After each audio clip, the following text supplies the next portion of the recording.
ये वो इंसान है जिसने दुनिया की तबाही का ऐसा सामान तैयार किया जिसकी वजह से लाखों लोग मौत के मुंह में चले गए। अपनी फील्ड के इस जीनियस ने आखिर ऐसा कौन सा काम किया जिसकी वजह से आज भी इस दुनिया के खत्म हो जाने का अंदेशा है? ये जानने से पहले चैनल को सब्सक्राइब कर लें। एटम बॉम्ब का मौजूद जे रॉबर्ट ओपनहाइमर 22 अप्रैल 1904 को न्यूयॉर्क में एक यहूदी फैमिली के घर पैदा हुआ। 18 साल की उम्र में ओपनहाइमर ने मशहूर जमाना हार्वर्ड कॉलेज में एडमिशन लिया और वहां से केमिस्ट्री में ग्रेजुएशन करने के बाद वो यूरोप चला गया। यूरोप में रहते हुए उसने फिजिक्स और क्वांटम मैकेनिक्स में दिलचस्पी लेना शुरू की। यहाँ एक अजीब वाकया पेश आया। 22 साल की उम्र में जब ओपनहाइमर कैम्ब्रिज में पढ़ रहा था तो उसने अपने उस्ताद फिजिसिस्ट पैट्रिक ब्लैकेट को जहरीला सेब खिलाकर मारना चाहा क्योंकि ओपनहाइमर उसको नापसंद करता था। खैर आखिरी मौके पर ओपनहाइमर ने वो सेब उठा लिया और कोई नुकसान ना हुआ। ओपनहाइमर एक शानदार फिजिसिस्ट बना और उसको 1942 में एक अमेरिकी जनरल ने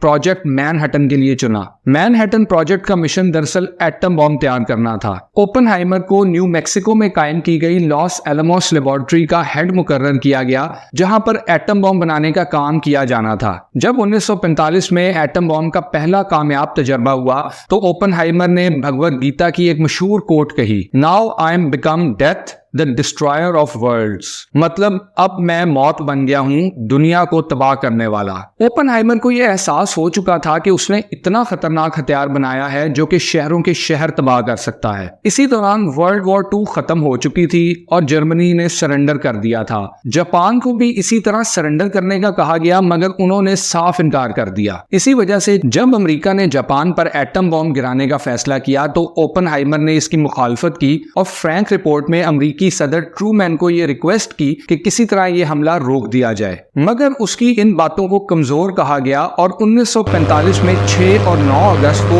हिरोशिमा और नागासाकी पर 2 एटम बम गिराए गए। इन हमलों में तकरीबन 2 लाख से ज्यादा अफराद हलाक हुए। इन एटमी हमलों के बाद ओपनहाइमर ने मुस्तकबिल में किसी भी किस्म के एटमी हथियारों की तैयारी से दूर रहने का फैसला किया, मगर उसके खिलाफ एक साजिश रची गई जिसमें उसको कम्युनिस्ट और सोवियत यूनियन का हमदर्द दिखाया गया। इसी के चलते 1954 में ओपनहाइमर की सिक्योरिटी क्लियरेंस यानी कि खुफिया मालूमात और एटॉमिक सीक्रेट्स तक रसाई बंद कर दी गई, जिसकी वजह से वो डिप्रेशन में चला गया और उसकी मौत 18 फरवरी 1967 को थ्रोट कैंसर के बाइस हुई। दिसंबर 2022 में यूएस सेक्रेटरी ऑफ एनर्जी की जानिब से सिक्योरिटी क्लियरेंस का ये फैसला मुअत्तल कर दिया गया और ओपनहाइमर को बेकसूर करार दिया गया। अभी रिसेंटली शोहरा आफाक डायरेक्टर क्रिस्टोफर नोलन ने ओपनहाइमर की जिंदगी पर एक फिल्म भी बनाई है जिसमें आप ये सब देख सकते हैं। कमेंट्स में बताएं कि एटम बॉम्ब जैसा मोहलिक हथियार बनाने वाला ओपनहाइमर क्या वाकई एक बुरा इंसान था।